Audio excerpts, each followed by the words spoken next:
Hello दोस्तों, मैं अमित भाटिया आपके अपने यूट्यूब चैनल टारगेट ओनली रोजगार पर स्वागत करता हूं। आज मैं लेकर आया हूं आपके लिए सामान्य ज्ञान के कुछ महत्वपूर्ण प्रश्न जो सभी प्रतियोगी परीक्षाओं की दृष्टि से अति महत्वपूर्ण हैं। तो चलते हैं बिना देरी के आज की क्लास के पहले प्रश्न पर। स्वराज पार्टी की स्थापना किस वर्ष हुई थी? तो आपका सही उत्तर है ऑप्शन सी 1923 में। और दोस्तों अगर पूछा जाए कि स्वराज पार्टी की स्थापना किसने की, तो दोस्तों स्वराज पार्टी की स्थापना सी.आर. दास व मोतीलाल नेहरू ने की थी दोस्तों। मोतीलाल नेहरू। और दोस्तों अगर पूछा जाए कि इसकी स्थापना कहां पर की गई थी, तो दोस्तों इसकी स्थापना इलाहाबाद में की गई थी दोस्तों। दोस्तों स्वराज पार्टी की स्थापना 1923 में हुई थी। किसने की थी? तो सी.आर. दास और मोतीलाल नेहरू ने की थी। और स्वराज पार्टी की स्थापना कहां पर की गई थी? तो दोस्तों इसकी स्थापना इलाहाबाद में की गई थी। आपका अगला प्रश्न।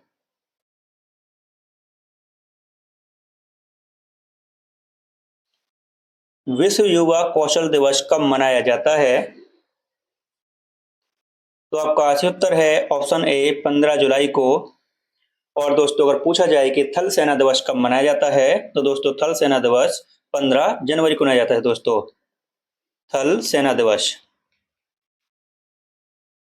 और दोस्तों अगर पूछा जाए कि विश्व महिला दिवस कब मनाया जाता है, तो दोस्तों विश्व महिला दिवस 8 मार्च को मनाया जाता है। विश्व महिला दिवस।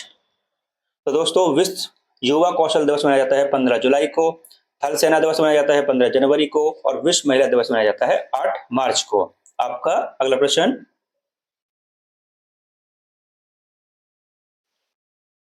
कोकबरोक किस राज्य की भाषा है? तो आपका सही उत्तर है ऑप्शन बी त्रिपुरा की। और दोस्तों अगर पूछा जाए कि जम्मू कश्मीर की कौन सी भाषा है, तो दोस्तों जम्मू कश्मीर में डोगरी भाषा बोली जाती है। और दोस्तों गुजरात में गुजराती बोली जाती है दोस्तों।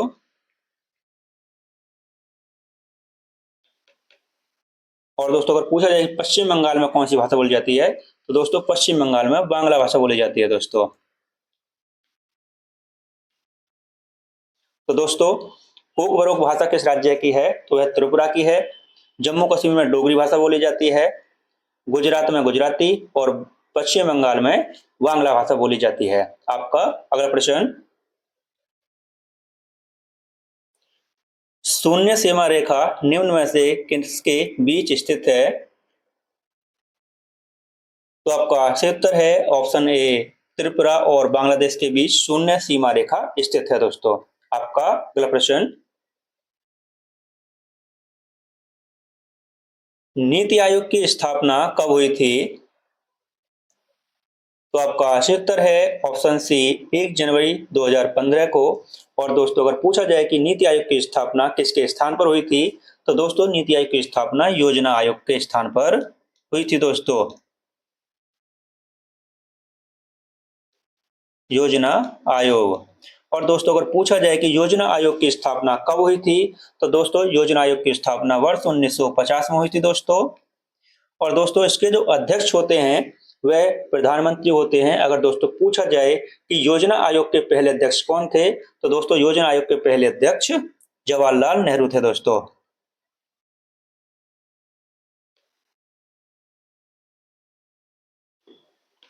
और दोस्तों अगर पूछा जाए कि नीति आयोग के पहले अध्यक्ष कौन थे, तो दोस्तों नीति आयोग के पहले अध्यक्ष यह इसकी स्थापना जो हुई थी दोस्तों 1 जनवरी 2015 में हुई थी। और उस समय भारत के प्रधानमंत्री नरेंद्र मोदी थे, तो इसलिए नीति आयोग के पहले अध्यक्ष नरेंद्र मोदी थे दोस्तों। आपका अगला प्रश्न। भारत का नवीनतम हाई कोर्ट कौन सा है? तो आपका सही उत्तर है option B Amaravati high court. और दोस्तों अगर पूछा जाए कि ये नवीनतम हाई कोर्ट अमरावती जो हाई कोर्ट है वह किस क्रम का है, तो दोस्तों यह 25वें क्रम का है दोस्तों। और दोस्तों अगर पूछा जाए कि भारत में कुल कितने हाई कोर्ट हैं, तो दोस्तों भारत में कुल वर्तमान में 25 हाई कोर्ट हैं दोस्तों। आपका अगला प्रश्न। विश्व जनसंख्या दिवस पहली बार कब मनाया गया था? तो आपका सही उत्तर है दोस्तों ऑप्शन डी 1989 में दोस्तों। दोस्तों विश्व जनसंख्या दिवस पहली बार 11 जुलाई 1989 में मनाया गया था दोस्तों। और दोस्तों अगर पूछा जाए कि पूरे विश्व की जनसंख्या 5 अरब कब हुई थी, तो दोस्तों यह 5 अरब पूरे विश्व की जनसंख्या 11 जुलाई 1987 में हुई थी दोस्तों। तो दोस्तों 11 जुलाई 1987 में पूरे विश्व की जनसंख्या 5 अरब हो गई थी दोस्तों, जिसके बाद 11 जुलाई 1989 से पहली बार विश्व जनसंख्या दिवस बनाना शुरू किया गया था। आपका अगला प्रश्न, सार्क का मुख्यालय कहाँ स्थित है? तो आपका सही उत्तर है ऑप्शन बी काठमांडू नेपाल में। और दोस्तों अगर पूछा जाए कि सार्क की स्थापना किस वर्ष हुई थी दोस्तों, तो दोस्तों इसकी स्थापना 8 दिसंबर 1985 में हुई थी दोस्तों। और दोस्तों इसकी स्थापना जो हुई थी वह कहां पर हुई थी, तो दोस्तों इसकी स्थापना ढाका बांग्लादेश में हुई थी दोस्तों। ढाका बांग्लादेश में। दोस्तों अगर पूछा जाए कि इसकी स्थापना कहां पर हुई थी, तो स्थापना हुई थी ढाका बांग्लादेश में। कब हुई थी, तो वर्ष 1985 में हुई थी दोस्तों। और दोस्तों इसका जो मुख्यालय है वह कहां पर है, तो इसका मुख्यालय काठमांडू नेपाल में स्थित है। आपका अगला प्रश्न,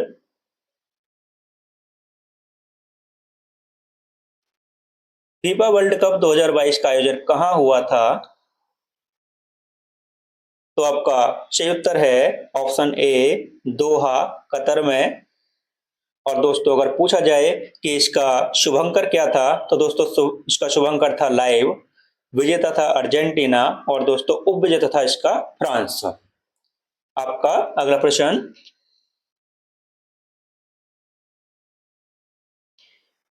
फीफा वर्ल्ड कप 2026 का आयोजन कहां होगा? तो आपका सही उत्तर है दोस्तों कनाडा, यूएसए, मैक्सिको। दोस्तों तीनों मिलकर इसका आयोजन करेंगे 2026 में। ऑप्शन डी आपका सही उत्तर है। आपका अगला प्रश्न,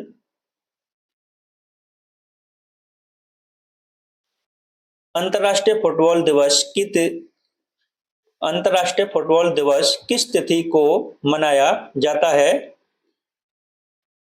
तो आपका सही उत्तर है ऑप्शन बी 25 मई को। और दोस्तों अगर पूछा जाए कि यह पहली बार कब मनाया गया था, तो दोस्तों यह पहली बार 25 मई 2024 से पहली बार मनाना शुरू किया गया है दोस्तों अंतर्राष्ट्रीय फुटबॉल दिवस। तो दोस्तों इसका ध्यान रखना कि पहली बार कब मनाया गया था, तो 25 मई 2014 से 24 से पहली बार मनाना शुरू किया गया है दोस्तों। आपका अगला प्रश्न,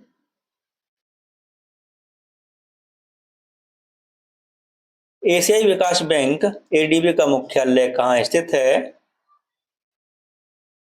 तो आपका सही उत्तर है ऑप्शन ए मनीला। और दोस्तों अगर पूछा जाए कि एडीबी की स्थापना कब हुई थी, तो दोस्तों इसकी स्थापना 19 दिसंबर 1966 में हुई थी दोस्तों। और दोस्तों अगर पूछा जाए कि एडीबी में वर्तमान में कितने देश सदस्य हैं, तो दोस्तों इसमें एडीबी में वर्तमान में 68 सदस्य देश हैं दोस्तों।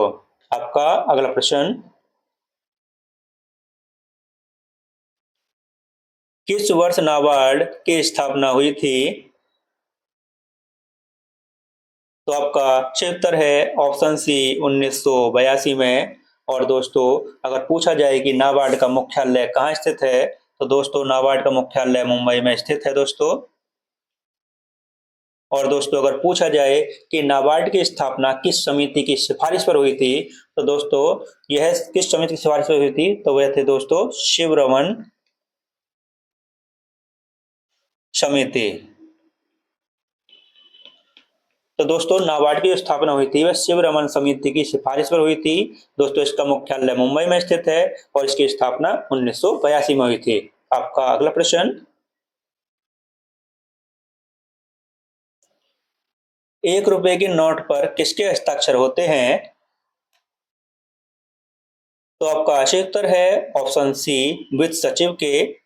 दोस्तों 1 रुपए के नोट पर तो वित्त सचिव के हस्ताक्षर होते हैं, लेकिन इसके अतिरिक्त जितने भी नोट हैं 2 रुपए से ऊपर, उन सभी पर आरबीआई के गवर्नर के हस्ताक्षर होते हैं दोस्तों, इसका ध्यान रखना।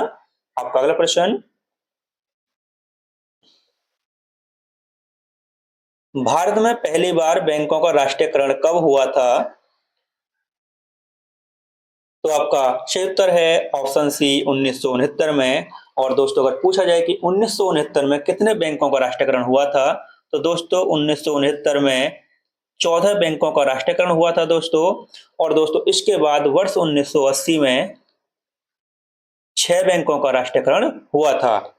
और दोस्तों अगर पूछा जाए कि भारत का पहला राष्ट्रीयकृत बैंक कौन सा है, तो दोस्तों भारत का पहला राष्ट्रीयकृत बैंक आरबीआई है दोस्तों, जिसका राष्ट्रीयकरण 1949 में हुआ था दोस्तों। तो दोस्तों पूछा जाए अगर भारत का पहला राष्ट्रीयकृत बैंक कौन सा है, तो आरबीआई है। 1949 में इसका राष्ट्रीयकरण हुआ था। और दोस्तों पूछा जाए कि 14 बैंकों का राष्ट्रीयकरण कब हुआ, तो 1969 में। और 6 बैंकों का राष्ट्रीयकरण कब हुआ था, तो 1980 में हुआ था। आपका अगला प्रश्न,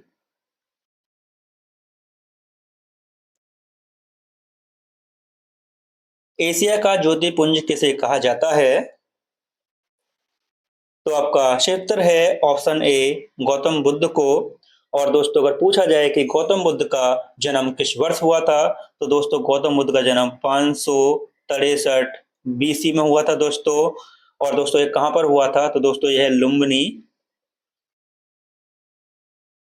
नेपाल में हुआ था दोस्तों।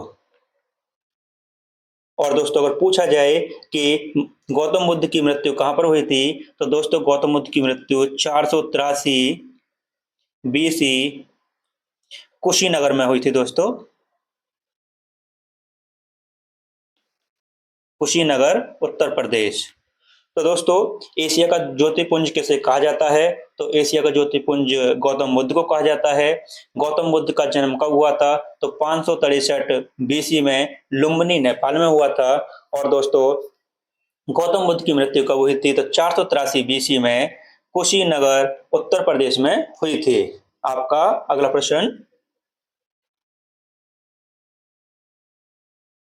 पंजाब केसरी के नाम से किसे जाना जाता है? तो आपका सही उत्तर है ऑप्शन डी, लाला लाजपत राय को। और दोस्तों लाला लाजपत राय की मृत्यु कहां पर हुई थी, तो दोस्तों लाला लाजपत राय की मृत्यु साइमन कमीशन के विरोध में, साइमन कमीशन के विरोध में सर पर लाठी लगने के कारण इनकी मृत्यु हुई थी। और दोस्तों यह विरोध कहां पर हो रहा था, तो दोस्तों यह विरोध लाहौर में हो रहा था। आपका अगला प्रश्न, मूल संविधान में कितनी भाषाएं थीं? तो आपका सही उत्तर है ऑप्शन सी, 14 भाषाएं थी मूल संविधान में। और दोस्तों अगर पूछा जाए कि वर्तमान में संविधान में कितनी भाषाएं हैं, तो दोस्तों वर्तमान में संविधान में 22 भाषाएं हैं दोस्तों। और दोस्तों अगर पूछा जाए कि 22 भाषाओं का उल्लेख संविधान की किस अनुसूची में है, तो दोस्तों 22 भाषाओं का उल्लेख संविधान की 8वीं अनुसूची में है। तो दोस्तों 8वीं अनुसूची। आपका अगला प्रश्न,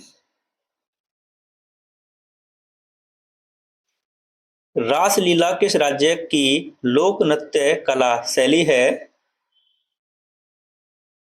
तो आपका सही उत्तर है ऑप्शन डी, उत्तर प्रदेश की। और दोस्तों उत्तर प्रदेश की राजधानी कहाँ स्थित है, तो दोस्तों उत्तर प्रदेश की राजधानी लखनऊ में स्थित है दोस्तों। आपका अगला प्रश्न,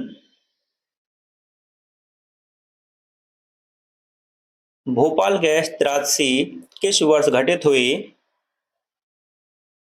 तो आपका सही उत्तर है ऑप्शन बी, 1984 में। और दोस्तों कभी कभी इसकी पूरी डेट पूछ लेता है, तो मैं आपको बता देता हूं, 2-3 दिसंबर 1984 में। दोस्तों ये घटना 2 से 3 दिसंबर 1984 में घटित हुई थी।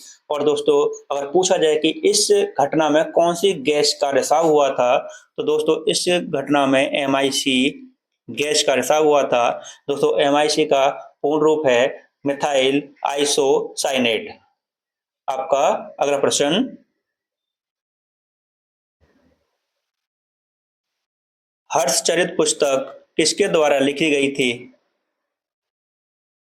तो आपका सही उत्तर है ऑप्शन बी, बाणभट्ट के द्वारा। और दोस्तों अगर पूछा जाए कि बाणभट्ट किसके दरबार में रहते थे, तो दोस्तों बाणभट्ट हर्षवर्धन के दरबार में रहते थे दोस्तों। आपका अगला प्रश्न,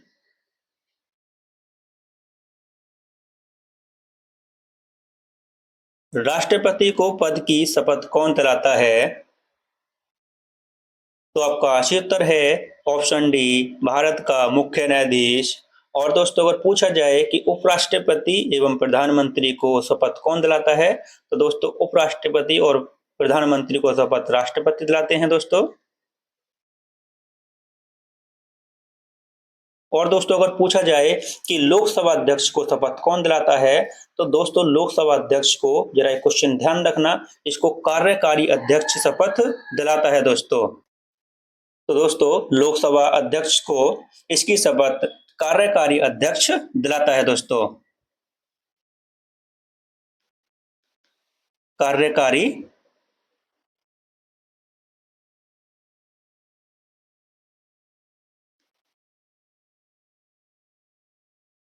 कार्यकारी अध्यक्ष। तो दोस्तों कार्यकारी अध्यक्ष होता है जो चुनाव के समय कुछ समय के लिए कार्यकारी अध्यक्ष बनाया जाता है, वह लोकसभा अध्यक्ष को शपथ दिलाता है। आपका अगला प्रश्न,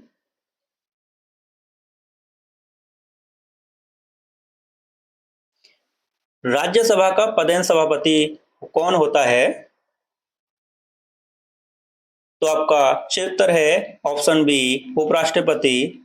और दोस्तों अगर पूछा जाए कि उपराष्ट्रपति पद का उल्लेख किस अनुच्छेद में है, तो दोस्तों उपराष्ट्रपति पद का उल्लेख अनुच्छेद 63 में है दोस्तों। आपका अगला प्रश्न, भारत के संविधान की प्रस्तावना में समाजवादी और धर्मनिरपेक्ष शब्दों को किस संविधान संशोधन द्वारा जोड़ा गया है? तो आपका सही उत्तर है ऑप्शन डी, 42वें संविधान संशोधन द्वारा। और दोस्तों यह पूछा जाए कि यह संशोधन कब हुआ था, तो दोस्तों यह संशोधन 1976 में हुआ था दोस्तों। और दोस्तों अगर पूछा जाए कि अब तक प्रस्तावना में कितनी बार संशोधन हो चुका है, तो दोस्तों अब तक प्रस्तावना में केवल एक बार संशोधन हुआ है दोस्तों।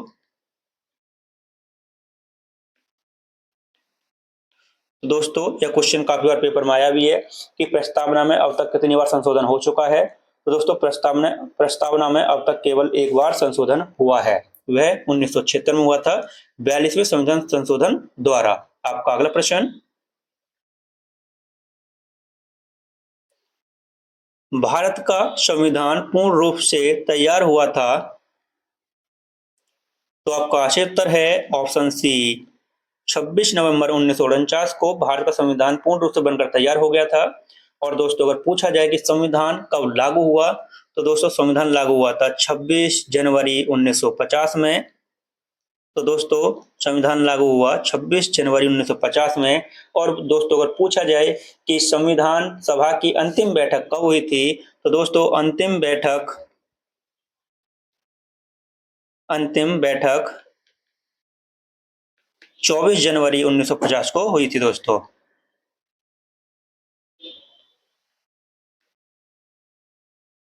24 जनवरी 1950। दोस्तों थोड़ा राइटिंग मेरी इस पे लिखने में ऐसी आती है, थोड़ा इसका ध्यान मत देना इतना। तो दोस्तों भारत का संविधान पूर्ण रूप से बनकर तैयार हुआ तो दोस्तों वह 26 नवंबर 1949 को पूर्ण रूप से बनकर तैयार हुआ था। ऑप्शन सी आपका सही उत्तर है। संविधान कब लागू हुआ? तो 26 जनवरी 1950 में संविधान लागू हो गया था दोस्तों। और दोस्तों अगर पूछा जाए कि संविधान सभा की अंतिम बैठक कब हुई थी, तो दोस्तों संविधान सभा की अंतिम बैठक 24 जनवरी 1950 में हुई थी। आपका अगला प्रश्न, रंगीला बादशाह किसे कहा जाता है? तो आपका सही उत्तर है ऑप्शन बी, मोहम्मद शाह को। आपका अगला प्रश्न, लंपट मूर्ख किसे कहा जाता है? तो आपका सही उत्तर है ऑप्शन सी, जहांदार शाह को। और दोस्तों अगर पूछा जाए कि भारत में मुगल वंश की स्थापना कब हुई थी, तो दोस्तों भारत में मुगल वंश की स्थापना बाबर द्वारा 1526 में हुई थी दोस्तों। आपका अगला प्रश्न, गौतम बुद्ध के बचपन का नाम क्या था? तो आपका सही उत्तर है ऑप्शन ए, सिद्धार्थ। आपका अगला प्रश्न, लोकसभा में अधिकतम सीटों की संख्या कितनी है? तो आपका सही उत्तर है ऑप्शन बी, 552। और दोस्तों अगर पूछा जाए कि लोकसभा की सर्वाधिक सीट किस राज्य में है, तो दोस्तों सर्वाधिक सीट यूपी में है दोस्तों, 80। आपका अगला प्रश्न, किस संविधान संशोधन के द्वारा वोट डालने की उम्र को 21 वर्ष से घटाकर 18 वर्ष कर दी गई? तो आपका सही उत्तर है ऑप्शन सी, 61वें संविधान संशोधन द्वारा यह उम्र घटाकर 21 से 18 वर्ष कर दी गई थी। और दोस्तों यह संशोधन कब हुआ था? तो यह दोस्तों 1988 में हुआ था दोस्तों संशोधन। और दोस्तों अगर पूछा जाए कि वोट डालने की उम्र 21 से 18 वर्ष जो घटाकर की गई थी, इसके लिए किस अनुच्छेद में संशोधन किया गया था, तो दोस्तों इसके लिए अनुच्छेद 326 में संशोधन किया गया था दोस्तों। तो दोस्तों वोट डालने की उम्र 21 वर्ष से घटाकर 18 वर्ष किस संविधान संशोधन द्वारा की गई थी? तो ऑप्शन सी आपका सही उत्तर है, 61वें संविधान संशोधन द्वारा की गई थी। 61वां संविधान संशोधन कब हुआ? तो 1988 में हुआ था। और दोस्तों इस वोट डालने की उम्र को 21 वर्ष से 18 वर्ष घटाकर की गई थी, इसके लिए किस संविधान अनुच्छेद में वो किया गया था, क्या कहते हैं, संशोधन? तो दोस्तों अनुच्छेद 326 में इसके लिए संशोधन किया गया था। और दोस्तों इसी के साथ हमारी क्लास समाप्त होती है। अगर आपको हमारी क्लास अच्छी लगी हो तो हमारी वीडियो को लाइक, शेयर और सब्सक्राइब करना न भूलें। धन्यवाद।